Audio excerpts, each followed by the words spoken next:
मेरे बारे में इतना मत सोचो। मैं दिल में आता हूं, समझ में नहीं। जी हाँ, अपने भाई सबके दिल में तो आते हैं पर समझ में नहीं। और आज हम डिकोड करेंगे सलमान खान यानी कि भाई के बॉडी को। वो नेचुरल है या भाई ने किसी वक्त पर चुपचाप स्टेरॉइड्स ठोक दिए, जैसे ही अपनी फिल्म्स में विलन्स की ठोकते हैं।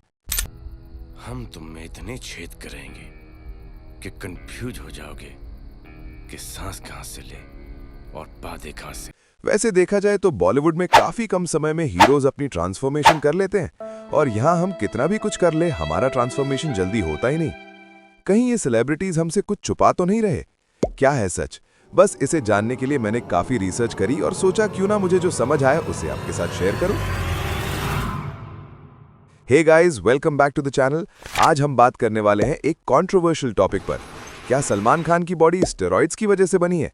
इस क्लेम के पीछे क्या सच है, क्या मिथ और असल रियलिटी क्या है, ये पूरी डिटेल में जानेंगे।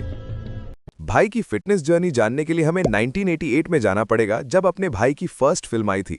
नाम था बीवी हो तो ऐसी। उस वक्त भाई ऐसे दिखते थे। वैसे भाई ने शर्टलेस शूटिंग मैंने प्यार किया फिल्म से ही शुरू किया था, जो उनकी सेकंड फिल्म थी, पर तब उनका मास डेफिनेशन नहीं था। और उस वक्त भी अपने भाई वर्कआउट करते थे, क्योंकि उनके फिजिक के ऊपर से ही समझ आता है। अब तक तो भाई फुल नेचुरल थे, और फिर वो वक्त आया जब पूरे बॉलीवुड में शर्टलेस का ट्रेंड शुरू हुआ, वो भी सिर्फ भाई के एक ही गाने की वजह से। जब ये फिल्म आई थी तब भाई की एज अराउंड 32-33 के बीच होगी। अब सवाल आता है कि अपने भाई अब तक ऐसे थे और रातों रात ही इतने मस्कुलर कैसे बने? कहीं उन्होंने इसके बीच स्टेरॉइड तो नहीं ठोका? और 30 साल का होने के बाद भी ऐसी बॉडी बन सकती है? आपके जैसे मुझे भी ये सवाल आए थे, और मैंने काफ़ी रिसर्च करने के बाद पता चला कि हाँ, इस एज में भी हम मसल गेन कर सकते हैं। बस प्रोटीन इंटेक और वर्कआउट की इंटेंसिटी बढ़ानी होती है। और वैसे भी अपने भाई वर्कआउट पहले से ही करते थे, तो उनके लिए ऐसी बॉडी बनाना इस एज में भी इम्पॉसिबल नहीं था। दोस्तों, अगर आपको ये वीडियो पसंद आ रहा है तो लाइक ज़रूर करना और चैनल को सब्सक्राइब कर दो यार। काफ़ी मेहनत लगती है ऐसे टॉपिक्स पर वीडियो बनाने के लिए। और इस वीडियो को अपने फ्रेंड्स एंड फैमिली के साथ शेयर करो, या अपने पहचान का कोई फैन पेज होगा तो उन्हें भी शेयर कर देना ये वीडियो। अब आगे बढ़ने से पहले ये जान लेते हैं कि स्टेरॉइड्स लेने से बॉडी पर क्या चेंजेस दिखते हैं। सबसे पहला चेंज, कम टाइम में extreme muscle gain. Second, body पर हद से ज्यादा वेन्स दिखना। थर्ड चेंज, ये पॉइंट बहुत इंपॉर्टेंट होने वाला है, इसलिए ध्यान से सुनना, फैट लॉस और मसल गेन दोनों एक साथ होना। फोर्थ चेंज है गायनेकोमास्टिया, मतलब मैन बूब्स निकल के आना। अब इन साइंस को दिमाग में रखकर चलते हैं भाई की जर्नी पर। जैसे हमने पहले बात की जाने जाना ढूंढे तुझे दीवाना सॉन्ग के वक्त, भाई की waist 32 inches, biceps 17 inches pumped और वेट 75 केजी था। पर मजे की बात यह है, भाई आज भी अपना वेट 75 केजी ही बताते हैं।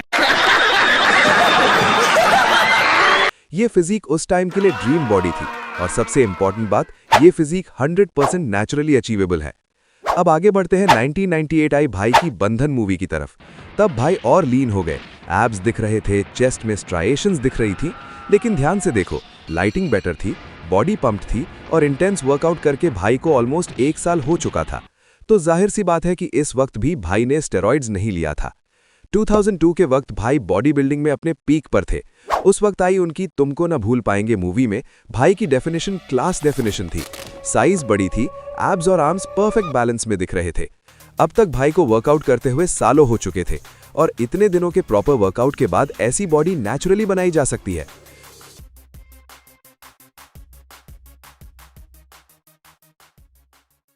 मैं यहाँ एक बात क्लियर करना चाहता हूँ, इस वीडियो में हम सिर्फ स्टेरॉइड्स की बात कर रहे हैं, तो प्लीज ऐसा मत समझना कि प्रोटीन भी स्टेरॉइड होता है। दोनों अलग चीज है। अगर तुम्हें इसका डिफरेंस जानना हो तो कमेंट करो, अभी मैं उस पर भी वीडियो बनाऊंगा। 2004 में आई मुझसे शादी करोगी मूवी के वक्त भाई के बॉडी में हल्का सा डिफरेंस दिखता है। यहाँ पे हम क्लियरली देख सकते हैं कि फैट परसेंटेज बढ़ा है, जो क्लियरली ये दिखाता है कि यहाँ पर भी भाई ने स्टेरॉइड्स नहीं लिए। अगर भाई स्टेरॉइड्स ले लेते तो शायद सिर्फ 2 साल के अंदर उनका इतना फैट नहीं बढ़ता और मसल भी ग्रो होते थे। फिर भाई को हम वांटेड मूवी में देखते हैं साल 2009 में। यहाँ पे भाई का वेस्ट बड़ा है, चेस्ट के अराउंड फैट है, और एब्स भी इतने विजिबल नहीं। यहाँ पे भी स्टेरॉइड्स लेने के कोई सिम्टम्स नहीं। अब बात करते हैं भाई के बैक टू बैक आई वीर, रेडी और बॉडीगार्ड मूवीज के बारे में। एक बात ध्यान में रखना, इस वक्त भाई ऑलमोस्ट 45 ईयर ओल्ड हो चुके थे। इस बात को ध्यान में रखकर आगे बढ़ते हैं।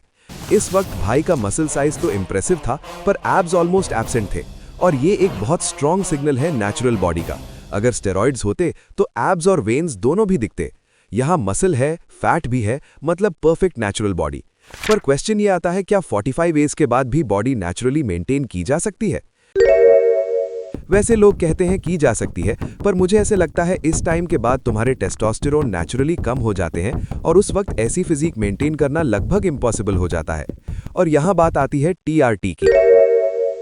टीआरटी मतलब टेस्टोस्टेरोन रिप्लेसमेंट थेरेपी। इसका मतलब काफ़ी लोग अपना टेस्टोस्टेरोन लेवल को डॉक्टर के प्रिस्क्रिप्शन के अंडर बढ़ाते हैं। शायद यहाँ भाई ने ये ट्रीटमेंट करी होगी, क्योंकि आज 12 दिसंबर 2025 के अनुसार भाई की एज 59 है और इस एज में भी भाई इतना सारा काम करते हैं, तो मुझे ऐसा लगता है शायद भाई ने टीआरटी किया होगा। यहाँ टीआरटी एक अलग कॉन्सेप्ट है और स्टेरॉइड्स अलग कॉन्सेप्ट है। अगर भाई स्टेरॉइड्स लेते तो शायद आज के वक्त भाई अपनी फिल्म्स में एब्स दिखाने के लिए वीएफएक्स का इस्तेमाल ना करते। जितना पैसा वीएफएक्स में लगता है उससे कम में भाई स्टेरॉइड से बॉडी बना लेते। और वैसे भी भाई ने काफ़ी वक्त पब्लिकली स्टेरॉइड्स के खिलाफ बोला है। मुझे तो लगता है भाई ने स्टेरॉइड्स का सेवन नहीं किया। भाई जैसे हैं वैसे ही नेचुरल है। तो दोस्तों, ये था आज का टॉपिक। मिलते हैं अगली वीडियो में। तब तक के लिए गुड बाय, टाटा, आडियोस। और वो नीचे सब्सक्राइब का बटन दिखाई दे रहा है ना, तो उसे दबा दो